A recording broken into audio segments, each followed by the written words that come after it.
Everyone, welcome back to my YouTube channel. Hope तो आप बहुत अच्छे होंगे और बहुत अच्छा कर रहे होंगे अपनी ज़िंदगी में। सो गाइज, आज है मंगलवार का दिन और मंगलवार का दिन हनुमान जी को समर्पित होता है। हनुमान जी शिव जी के 11वें रौद्र रूप हैं। ठीक है, आप आज के दिन 5 बार हनुमान चालीसा का पाठ सुना सकते हैं किसी भी आसपास मंदिर जाके। इससे आपकी इच्छा पूर्ति जल्दी होती है। ठीक है, जिसको काफ़ी टाइम लगेगा उसको जल्दी होने में जल्दी हो जाएगी वो ना। हमारे देश में कुछ ट्रेजिक घटनाएं हुई हैं। ठीक है, अभी 1-2 दिन में ही उत्तर प्रदेश के इटावा में किसी को जात के नाम से उसके बाल काट दिए गए, उसको हरेसमेंट किया गया, उसको गाली दी गई जस्ट बिकॉज वो कथा कर रहे थे। क्या हमारे धर्म को फैलाना, सनातन को फैलाना, उसके लिए प्रचार प्रसार करना कोई गलत है क्या? कोई गलत है क्या? ये तो नहीं लिखा किसी भी के पर्टिकुलर इसी धर्म का ही कर सकता है। अगर ऐसा होता तो भगवान जी मत्थे पे लिख के भेजते ना, तू ब्राह्मण है, तू शूद्र है, तू वैश्य है, तू क्षत्रिय है, ऐसे भेजते ना लिख के। नहीं भेजा। तो ये सब इक्वली है, इस पृथ्वी पर आए हैं। इस पृथ्वी पर ये तो नहीं बोला कि ना तू दक्षिण का पार्ट तेरा होगा, उत्तर का पार्ट तेरा होगा, पश्चिम का पार्ट तेरा होगा, पूर्व का पार्ट तेरा होगा। ये तो नहीं बोला ना। अब तो जन्म जब होता है, किस स्थिति में होता है, कहाँ होता है, किस समय होता है, किस क्षण होगा, ये सभी पहले से निर्धारित होता है। तो भगवान जी तो ऐसे नहीं कह रहे हैं।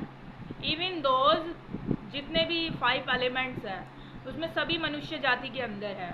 तो किस तरीके से भेद हो गया? सब एक ही है ना, एक ही ऊर्जा से संचालित हो रहे हैं। ठीक है, अब उसमें ये तो नहीं कि उसमें वाटर एनिमल अलग लेवल का है या फिर उसमें अग्नि तत्व अलग लेवल का है, ये तो नहीं है। तो मुझे नहीं पता ऐसे लोग कहाँ से आते हैं, कैसी सोच है इनकी। ठीक है, किस तरीके से इन्होंने अपने शिक्षा स्तर पे शिक्षा प्राप्त करी है। नॉट इवन ऐसी रूढ़िवादी सोच के लोग इस धरती पर पर्याप्त हैं। अच्छे एजुकेटेड लोगों की भी मानसिकता बहुत ही तुच्छ लेवल की है। ठीक है, मुझे तो समझ नहीं आता ये कहाँ से आते और कहाँ पे इनका क्या एग्जिस्टेंस है। परमात्मा के सामने हम सभी एक ऑर्डिनरी आत्माएं हैं और सभी को हक दिया गया है अपने धर्म को अपनाने का, उसके साथ जीने का और उसको प्रचार करने का। ये सभी का अधिकार है। ठीक है, इवन दोज हमारा कॉन्स्टिट्यूशन भी यही कहता है, अगर लिखित रूप से कही जाए तो। ये तो पॉलिटिशियन बेसिस पे हो जाएगा। ठीक है, सामाजिक स्तर पर कि किस तरीके से करना है, पर ये तो हमारा आत्मीय अधिकार है ना, अपने धर्म को स्वीकार करना, उसको प्रचार करना और उसको फैलाना। ठीक है, उस परम चेतना की संतान है सब, एक ही ऊर्जा का स्रोत से सभी व्यक्ति आए हैं। वो निर्भर करता है कि आप इस धरती पर आके आप किस तरीके से अपने जीवन को जीते हैं, किस प्रकार से आपकी मानसिकता है, ये आपके ऊपर बेसिस डिपेंड करता है। पर सभी को ये ना इक्वल अधिकार दिया परमात्मा ने। तो मुझे नहीं पता ये लोग के कहाँ से आते हो, कहाँ से ये इनोवेशन हुआ इनकी सोच का, मुझे नहीं पता। ये बड़ी तुच्छ लेवल ऑफ थिंकिंग है मेरे हिसाब से तो, मेरे सामने तो। और ऐसे लोगों का कोई एग्जिस्टेंस नहीं है इस धरती पे, बिल्कुल भी नहीं है। ठीक है, परमात्मा के सामने सभी एक समान आत्माएं हैं, सभी ऑर्डिनरी आत्माएं हैं। ठीक है, सभी आत्मा है परमात्मा के सामने। बस एक इतना सही सच जानना है, और कुछ भी हमारा नहीं है यहाँ पे, सब परमात्मा का ही है। इवन दोस्त हर चेतना परमात्मा की है इस धरती पे। ठीक है, असुर दैत्य और देवता ये जाते भी तो परमात्मा की क्रिएशन में हैं। जैसे पाताल लोक में जो जिनकी थिंकिंग ऐसी नहीं होती वो उस लोक में जाते हैं, जो अच्छे हैं उनको देवलोक मिल जाता है कोई, तो भी तो परमात्मा की क्रिएशन है सब कुछ। तो उससे अनभिज्ञ क्या हो गया? ठीक है, तो जात के नाम पे उसकी कटिंग कर रहे हैं, उसको मोबिलाइजिंग हुआ है उसके साथ और बुरी तरीके से उसको हरेस किया गया है। मुझे तो नहीं समझ में आता है किस तरह प्रकार की मानसिकता के लोग इस धरती पर व्याप्त हैं।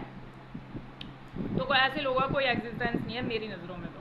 ठीक है, और आने वाले समय में ऐसे लोगों का कोई एग्जिस्टेंस नहीं होगा, बिल्कुल नहीं होगा। ठीक है, क्योंकि डिवाइन अपने तरफ से काम कर रहा है। तो आपका क्या काम है, एक ही हायर कॉन्शियस लेवल को मानना है, परमात्मा को, सुप्रीम एनर्जी को मानना है। एक पे विश्वास रखेंगे, अगर आप हर तरीके से विश्वास करेंगे, इस पे कर लिया, उस पे कर लिया, ठीक है, विश्वास करो लेकिन किसी को अपमानित ना करो, ठीक है। धर्म भी तो ये सिखाता है ना, समान देखना, समान से रहना, प्यार से रहना, मिलना जुलना, ये सिखाता है ना, यहाँ की किसी को अपमानित करे। जबकि वो हिंदू भी था, फिर भी उसे अपमानित करा, वो भी जात के बेसिस पे। मेरे तो सोच के समझ के परे है ये सिचुएशन, बिल्कुल सोच समझ के परे है, ठीक है। सब एक इक्वल इंसान है, सभी आत्माएं हैं, सब परमात्मा के द्वारा क्रिएशन है यहाँ पे, सब अपना अपना प्रारब्ध लेके आए हैं, सब अपना कर्मांश लेके आए हैं। तो ये पता नहीं कहाँ से ही लोग आते हैं। तो ऐसे लोगों का मेरी नज़रों में तो कोई एग्जिस्टेंस नहीं है इस धरती पे, बिल्कुल भी एग्जिस्टेंस नहीं है, ठीक है। परमात्मा की जो कलम से ऐसे शब्द कभी नहीं लिखे जाते हैं जो असमानता करे किसी भी किसी भी क्रिएशन पे, किसी भी क्रिएचर पे जो परमात्मा द्वारा बनी गई है, ठीक है। तो मुझे it was feel like very bad for this man. So मुझे तो बहुत बुरा लगा, सच बताऊँ तो मुझे बहुत बुरा लगा उसके लिए। बट देखते हैं, अभी तो कार्रवाई चल रही है, सज़ा मिलेगी पर्याप्त रूप से जिसने जैसा उसको किया है उसके साथ ना, ठीक है। तो इस वीडियो में बस इतना ही। थैंक यू सो मच, आप इस वीडियो में बने हैं। जय श्री राम, जय न्यू करौली बाबा, जय हरे महादेव, जय महादी शक्ति, धन्यवाद।